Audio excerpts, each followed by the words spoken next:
আসছে এই অনুষ্ঠানের প্রধান আকর্ষণ আমাদের সবারই প্রাণপ্রিয় একজন বক্তা ভাই মোহাম্মদ আলমিন। মঞ্চে আহ্বান জানাচ্ছি ভাই মোহাম্মদ আলমিনকে। নারায়ে তাকবীর, আল্লাহু আকবার, নারায়ে তাকবীর। السلام عليكم ورحمة الله وبركاته. وعليكم السلام.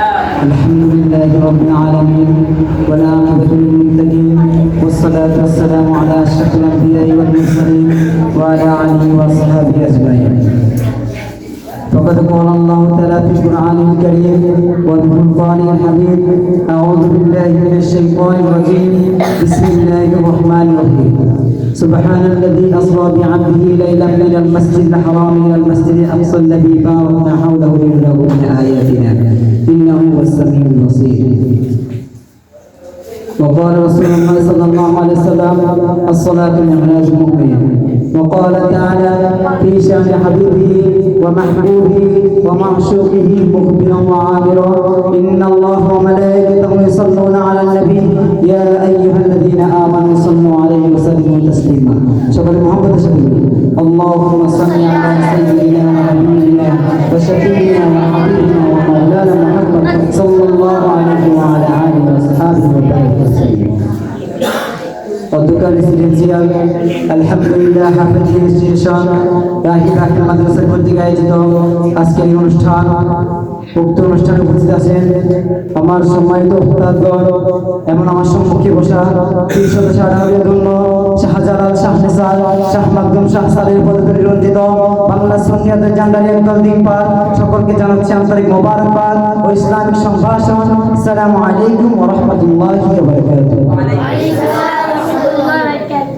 শুনতে শুকরিয়া আদায় করে নিচ্ছি ওই মহান আল্লাহ পাক রব্বুল আলামিনের আরশের দরবারে, যে মহান আল্লাহ পাক রব্বুল আলামিন আমাদেরকে আজকে এই দিনী মজলিসে আসার তৌফিক দান করেছেন। তার সকল উচ্চস্বরে বলে আলহামদুলিল্লাহ। আবারও শুকরিয়া আদায় করে নিচ্ছি ওই মালিকের দরবারে, যে মালিক আমাদেরকে না চাইতে এই পৃথিবীতে মুসলিম হিসেবে বসবাস করার তৌফিক দান করেছে, মুসলমান হিসেবে এই দুনিয়াতে প্রেরণ করেছে। তার সকলে আবারও হৃদয়ের গহীন থেকে সিংহের ন্যায় গর্জন দিয়ে বলে আলহামদুলিল্লাহ। লাখো কোটি দরুদ ও সালাম পেশ করেছি ওই মহান মানবতার মুক্তির দিশায় প্রতি, যাকে সৃষ্টি না করলে আমি আপনি বলতে না কিছু সৃষ্টি হতো না। যে দয়ার নবী, যে মায়ার নবী, আল্লাহর সাথে দিদার গিয়েও আমাদেরকে ভুলতে পারেননি, তিনি সেখানে গিয়ে আমাদের উম্মতের কথা স্মরণ করেছে। সেই দয়ার নবী, সে মায়ার নবী, সে রহমতুল আলামিনের প্রতি দরুদ সালাম পেশ করেছি সাল্লাল্লাহু আলাইহি ওয়াসাল্লাম। প্রিয় উপস্থিতি, আজকে আমি এখানে দাঁড়িয়েছি আপনাদের দোয়া নেওয়ার জন্য। তার পাশাপাশি আমি মেরাজুন নবী সাল্লাল্লাহু আলাইহি ওয়াসাল্লাম উপলক্ষে কয়েকটি কথা বলে দিতে নেব। ওমা তৌফিক ইল্লা বিল্লাহ। প্রিয় উপস্থিতি, কোরআন কারীমে ইরশাদ হয়েছে ওয়াযাক্কিরহুম বিআইয়ামিল্লাহ, তাদেরকে আল্লাহর দিন সময়ের কথা স্মরণ করিয়ে দিন। বছরে বিভিন্ন দিন বিভিন্ন ঘটনা ঘটে। আল্লাহ তাআলা রাসূল সাল্লাল্লাহু আলাইহি ওয়াসাল্লামকে বলেছেন যে তাদেরকে আমার বিস্ময়কর ঘটনাগুলো বর্ণনা করে তাদেরকে, তারা যেন এই বর্ণনা থেকে তারা কেউ শিক্ষা অর্জন করতে পারে, তারা কিন্তু যেন এখান থেকে কিছু আদর্শ অর্জন করতে পারে। আপনি বারবার তাদেরকে এগুলো স্মরণ করিয়ে দিন।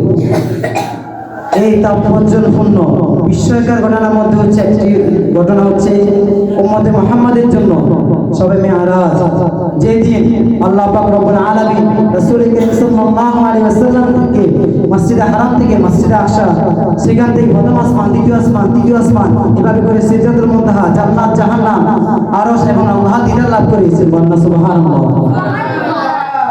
প্রিয় উপস্থিতি, এই মেরাজ হওয়ার কয়েকটি কারণ রয়েছে। তার মধ্যে মুফাসসিরিন کرام একটি কারণ বলেছেন যে যখন রাসূল কারীম সাল্লাল্লাহু আলাইহি ওয়াসাল্লাম ধীরে ধীরে বড় হতেছেন, হাঁটতে শিখেছেন, তখন মা আমিনা কাঁদতেছেন, বলতেছেন যে হায়, আজকে যদি আমার স্বামী আব্দুল্লাহ বেঁচে থাকতো তাহলে আমার সন্তানকে মক্কার ওড়ে গড়িতে করতে নিয়ে যেত, বেড়াতে নিয়ে যেত, কুরবানি নিয়ে যেত, খালার বাড়ি নিয়ে যেত, দাদার বাড়ি নিয়ে যেত, মক্কার মেলা দেখাতে নিয়ে যেত। কিন্তু আজকে আমার স্বামী নেই, আজকে আমার ছেলে মোহাম্মদকে কে ঘুরাবে, কে তার দাদার বাড়ি, কে তার কুকুর বাড়ি, কে তার খালার বাড়ি নিয়ে যাবে। তখন আল্লাহ সুবহানাহু ওয়া তাআলা আমিনাকে ডাক দিয়ে বলে, হে আমিনা, তুমি কাঁদো কেন? আমি আল্লাহ আছি। আমি আল্লাহ আমার হাবিবকে জান্নাত জাহান্নাম এই দুনিয়া সবর করিয়ে আমার দিদার লাভ করে আবার তোমার করে ফিরিয়ে দেব। বলুন সুবহানাল্লাহ। কি উপস্থিতি, মুফাসসিরে কেরাম আরেকটি বর্ণনা করেছেন যে আমরা যে জান্নাত জাহান্নামের বর্ণনা করি সেটা তো রাসূলুল্লাহ সাল্লাল্লাহু আলাইহি ওয়াসাল্লামের বাণী অনুযায়ী, যে রাসূলুল্লাহ সাল্লাল্লাহু আলাইহি ওয়াসাল্লাম বলেছেন জান্নাত জাহান্নাম সত্য, তাই আমরা বলি জান্নাত জাহান্নাম সত্য। কেউ যেন এইভাবে প্রশ্ন করতে না পারে যে রাসূল কারীম সাল্লাল্লাহু আলাইহি ওয়াসাল্লাম তো বলেছেন যে জান্নাত জাহান্নাম সত্য, তাহলে তিনি কি তা লিখেছেন? আল্লাহ রাব্বুল আলামিন এই জন্য এই প্রশ্ন যেন কেউ না করতে পারে, তাই জন্য রাসূল কারীম সাল্লাল্লাহু আলাইহি ওয়াসাল্লামকে জান্নাত জাহান্নাম দেখি আল্লাহর সামনে দিয়ে গেছেন। বলুন সুবহানাল্লাহ। কি উপস্থিতি, যখন আল্লাহ রাব্বুল আলামিন রাসূল কারীম সাল্লাল্লাহু আলাইহি ওয়াসাল্লামকে উর্দু জগতে নিয়ে যাওয়ার জন্য জিবরিল আমিনকে পাঠিয়েছেন, তখন জিবরিলকে ডাক দিয়ে বলে, হে জিবরিল, যাও আমার বন্ধুকে আমার সান্নিধ্যে নিয়ে আসো, জান্নাত থেকে একটি প্রাণী নিবে। সেই প্রাণীর নাম হচ্ছে বুরাক, যার যার উচ্চতা সম্পর্কে মুফাসসির গান বলেছেন যে এটি হচ্ছে গাধা থেকে নিচু এবং কচ্ছপ থেকে উঁচু, যার নাম হচ্ছে বুরাক। তখন জিবরিল আমিন এই দুনিয়ায় এসে রাসূল কারীম সাল্লাল্লাহু আলাইহি ওয়াসাল্লামকে মসজিদে হারাম থেকে মসজিদে আকসা নিয়ে যান। মসজিদে হারাম থেকে রাসূল কারীম সাল্লাল্লাহু আলাইহি ওয়াসাল্লামকে নিয়ে যখন তিনি রওনা হন, এই ঘটনা প্রায় অনেকেই বলেছেন, কিন্তু এই ঘটনা পুনরাবৃত্তি করার মানে হচ্ছে যে একটি কথা যদি কেউ বারবার শুনে তাহলে তার মাথায় তার কেস করে যায়, তার সেই স্মরণ থাকে অনেকদিন পর্যন্ত।